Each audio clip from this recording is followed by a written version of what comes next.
3 most creepy WhatsApp horror stories. Delaney had always prided herself on her independence. She was used to being alone. Her small apartment on the edge of town was her sanctuary. The only sounds she ever heard were the hum of the refrigerator and the occasional car passing by in the distance. It was peaceful. It was comfortable. But tonight, something felt off. She had been pacing for the past hour, the soft shuffle of her slippers against the floor filling the silence. She kept glancing at her phone, willing it to light up. A message, a call, something, anything. But there was nothing. Her friend, Claire, had gone quiet. The last text she sent, just an hour ago, had sounded strange, but Delaney had dismissed it. It wasn't like Claire to act weird. But now, as the minutes ticked by, Delaney's gut tightened. Something wasn't right. Something was wrong. Delaney picked up her phone again, her hands trembling just a little. She glanced at the screen. No new messages. She texted Claire one more time. "Claire? Where are you? Why haven't you answered my calls?" She hit send and waited. Her eyes kept flicking to the clock, watching it tick, tick, tick. Every second dragging on, her impatience growing into something more. Then, her phone buzzed. Delaney's breath caught. Her eyes darted to the screen. "Are you home, Delaney?" The message was from an unknown number. She frowned. This was odd. "Claire?" She typed out quickly, her fingers trembling. "Where are you? What's going on?" The seconds dragged by again, and then another buzz. A reply. "I am right outside your window." Delaney froze. Her breath caught in her throat. She stared at the screen, heart pounding in her chest. Wait. No. This was wrong. Something was wrong. She slowly stood from the couch, her feet cold against the floor. Her hands were shaking. She approached the window, her body tense, her mind racing. She pulled back the curtain just a little. Nothing. The street outside was empty, just the flickering streetlights casting long, eerie shadows on the sidewalk. The world was still. Silent. Delaney's breath came in quick, shallow gasps. She stepped away from the window, her mind spinning. What was going on? Was this some kind of prank? It didn't feel like one. Another buzz. "Why are you ignoring me?" Her stomach dropped. This wasn't Claire. This wasn't Claire. She felt a chill run through her, and before she could stop herself, she typed back, "I'm not ignoring you. I just want to know what's going on." She hit send. Seconds later, another message came through. "It is not Claire. It is me. Come outside." Delaney's hands went cold. She could feel her heart thudding louder now, the fear creeping in, thick and suffocating. Her thoughts were a jumble of confusion and panic. She wanted to call the police, to scream, to do anything but stay there, frozen. But she couldn't. She had to find out. She had to know. With her legs shaking, she grabbed her jacket and headed for the door. The air outside hit her like a slap in the face, cold and biting. She could barely see, the streetlights above flickering, casting a sickly glow over everything. The silence was deafening. What was she doing? Was this a mistake? But there was no turning back now. Delaney walked cautiously down the stairs, each step heavier than the last. The alley between her building and the next was dark, the shadows stretching like fingers over the cracked sidewalk. It felt wrong. The air was too still, too thick. She pulled her phone out again, glancing at the screen. Her heart skipped a beat. "I am right behind you." She whipped around, but nothing. No one. Her mind was racing. The world around her was spinning. She took a few steps backward, glancing over her shoulder, her breath coming in short, uneven bursts. What was happening? Another message popped up. "Why did you leave me?" Delaney's stomach twisted into knots. No, this was not Claire. This was not her friend. This was something else. A soft sound, almost imperceptible, caught her attention. A faint rustling in the dark.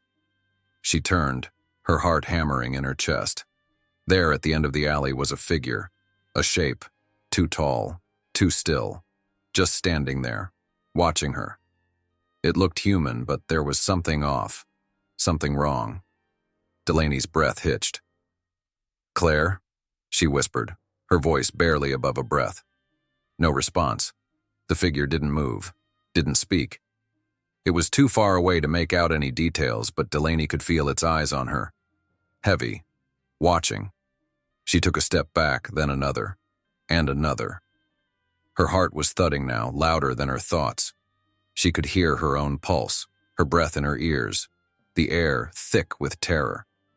The figure didn't move. Was it waiting? Waiting for her to make the first move. Delaney stopped. A whisper, soft and cold, slid through the night air. "I've been waiting for you." Her skin prickled with goosebumps. That voice, it was wrong. So wrong. Delaney's feet felt glued to the ground. She tried to run, but her legs wouldn't cooperate. Her body was frozen in place, her mind screaming at her to get away, but her body refused to obey. The figure was moving now, too fast, too close. Delaney spun around, her hands shaking as she tried to find the door to her building, her mind desperate to escape. She fumbled for her keys, the metal clanging against the door as she struggled to unlock it. She burst inside, slamming the door shut behind her, her breathing ragged. Safe. She was safe. But was she? Delaney's phone buzzed again. She stared at the screen, her heart stopping for a moment. "I am not finished." Her hands shook as she tossed the phone onto the kitchen counter. Her thoughts were a whirlpool of confusion. The silence of her apartment felt wrong, too. The walls seemed to close in, pressing down on her, the air thick and heavy with something. Another buzz. "You should have stayed outside." Delaney's breath caught. She glanced at the door. The silence outside seemed oppressive now, like something was waiting just beyond the threshold. She turned around, her eyes darting to every corner of the room. Was it in here? Was it waiting for her to see it? Then, there in the corner of the room, she saw it. The faint outline of a figure. The same one. But this time, it was closer. Much closer. Delaney's throat tightened. No. Her phone buzzed once more. A picture. A blurry image of the alley, but in the center of it. A figure. Delaney could barely make out the face, but she knew it. She knew those eyes. Those hollow, dark eyes staring back at her. The reflection wasn't hers. And that was the last thing she saw before the darkness swallowed her whole. This is very scary. WhatsApp horror story number 2. The message popped up on Casey's phone just before midnight. A message from an unknown number. She stared at it for a moment before reading the words. "I see you." Her heart skipped, her chest tightening. She knew something was wrong. It had been happening for days. Strange messages, strange hours. Every time she convinced herself it was just a prank, another message would appear. But tonight felt different. The words lingered longer in her mind. "I see you." She tried to shake it off. It is nothing. Just someone messing around. But even as she told herself that, something in the pit of her stomach twisted. The room felt colder, heavier. She glanced around. The shadows in the corners of her bedroom seemed deeper tonight. The quiet in the house felt suffocating. She tugged the covers tighter around her shoulders, trying to ignore the unease creeping up her spine. It is just the wind, she thought. But the cold, the silence, it felt wrong. Her phone buzzed again. "I know what you did." Casey's breath caught in her throat. What did I do? The words felt like a weight pressing down on her chest. What could she have done? She had not done anything. She could not remember anything. She felt her pulse quicken. She looked around her room, trying to focus. Her gaze landed on the dresser where an old photo frame sat, a picture from her childhood. The smile in the picture, hers, looked almost unfamiliar. The clothes, the way she stood. "I do not remember this." She shuddered, but she pushed the thought away. It is fine, just an old picture. Yet the uneasy feeling did not leave. Then her phone buzzed again. You are not alone. Casey froze. Her heart hammered in her chest. Not alone? The message hung in the air, a whisper in her mind.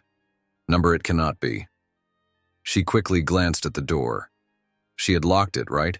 Yes, she remembered doing it. But the room felt too quiet, too still. She suddenly felt like something was lurking, just waiting. Her breath quickened.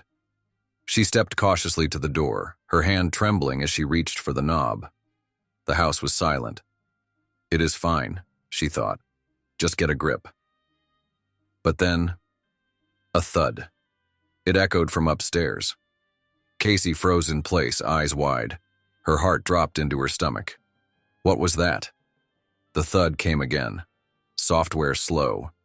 She could almost hear it in her bones. Casey looked up the stairs. The hallway above was dark. The shadowy shapes that clung to the walls seemed to stretch, watching, waiting. Her breath was shallow, her body frozen. It is nothing, she told herself. I am just imagining things. But was she? Her feet moved before she could stop them, and she found herself walking toward the staircase. Each step felt heavier, like the weight of the house was pressing down on her. She reached the top, standing at the edge of the hallway. Another noise. Something moved, just out of sight. A shadow? A trick of the light? Her breath caught. It was not my imagination. Then, the knock. Soft at first. A single knock on her door. Her heart pounded in her chest as her feet froze to the floor. The knock came again, louder, closer. Who was it? Casey swallowed, her throat dry. Her mind screamed for her to run, but her body refused to listen. She took a step back, almost in a daze, as the knock came a third time. She could not take her eyes off the door, could not move. It creaked open. Nothing.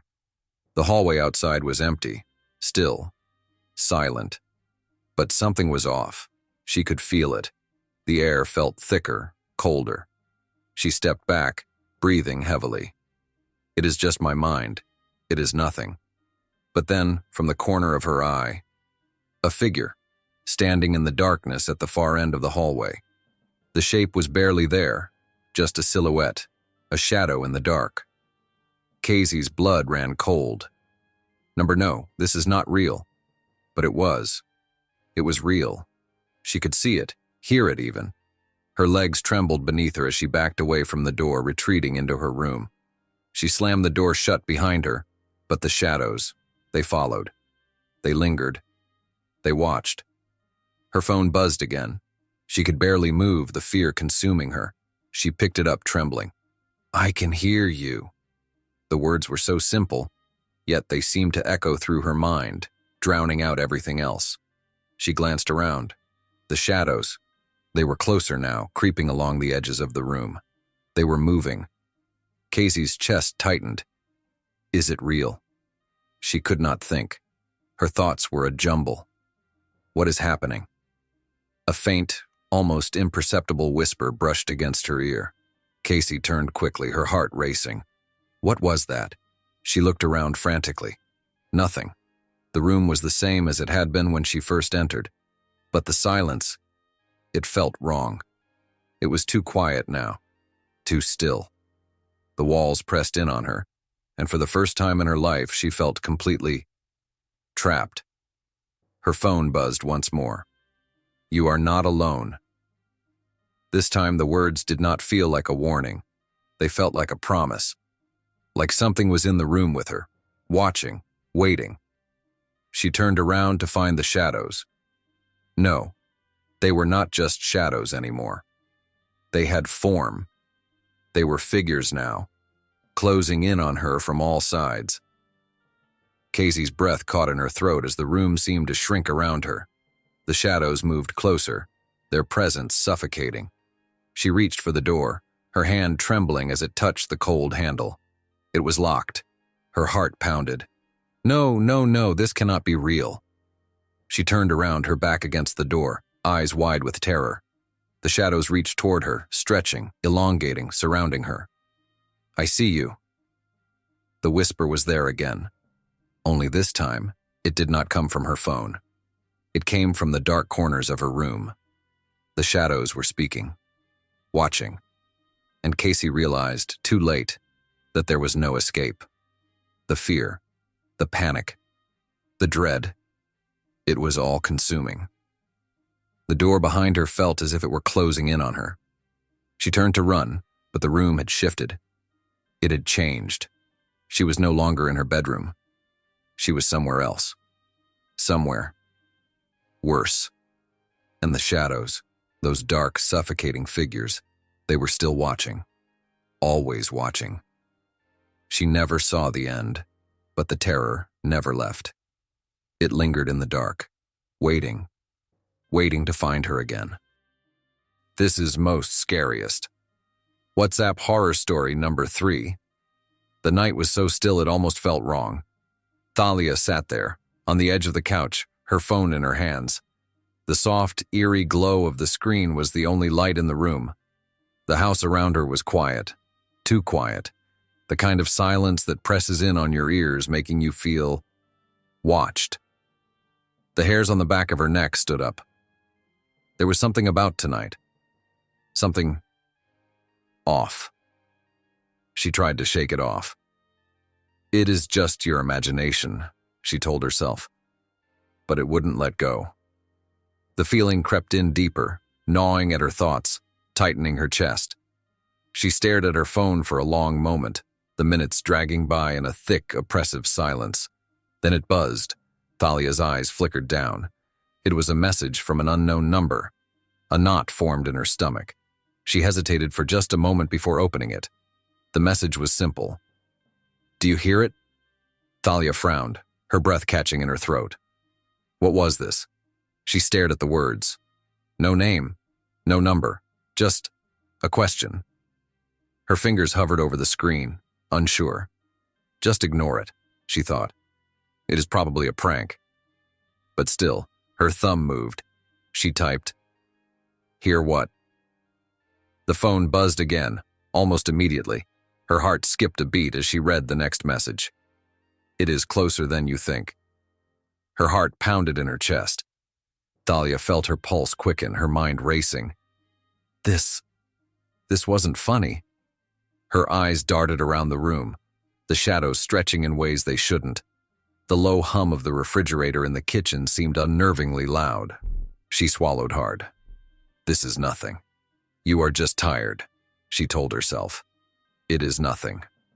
But that feeling, it was still there. The one that made her feel like she was not alone. Her phone buzzed again. Can you hear it now? The words sent a chill down her spine. Her breath became shallow. She hadn't heard anything. Not anything unusual. Thalia's hands shook as she typed a reply, her fingers unsteady. Who is this? The message arrived almost instantly. It is too late for you to know. The room felt colder, the shadows deeper. Thalia's breath fogged in front of her and she wiped her palms on her jeans, trying to calm herself. It is a prank, she thought again, forcing herself to believe it. But the tension in the air, it was too thick. And then she heard it, a faint scratching sound. At first it was so quiet, so soft, that Thalia thought she imagined it. She froze, her phone still in her hand. The sound grew louder, more distinct, scratching, like someone, was trying to claw its way through the walls. Her pulse hammered in her throat. What was that? Thalia stood, her legs shaky. She looked around the room, her eyes scanning every corner. The scratching was coming from above her. She looked up at the ceiling, her breath catching. The noise was unmistakable now, and it sounded close. It was closer. Thalia's chest tightened. Her heart beat faster. She fumbled with the phone, her fingers numb. She had to ask again, even though she feared the answer. She typed, "Who is this?" The response was immediate. I told you it is too late for you to know. A cold shiver ran down her spine. Her gaze was fixed on the ceiling. What the hell is happening? She thought, the question echoing in her mind. She stepped back, her feet unsteady. The air around her was thick, suffocating, as if the house itself was holding its breath. Her phone buzzed again and she jumped.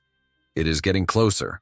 Thalia's hands were shaking now. She didn't know what to do. She didn't know what to think. The scratching was louder, and now there was a new sound, a low, rhythmic tapping like footsteps, soft at first but growing louder with every passing second. Thalia's breath hitched. It is real. It is happening. Her feet carried her toward the hallway, against her better judgment. She didn't want to look, but she had to. The hallway stretched before her, long and dark.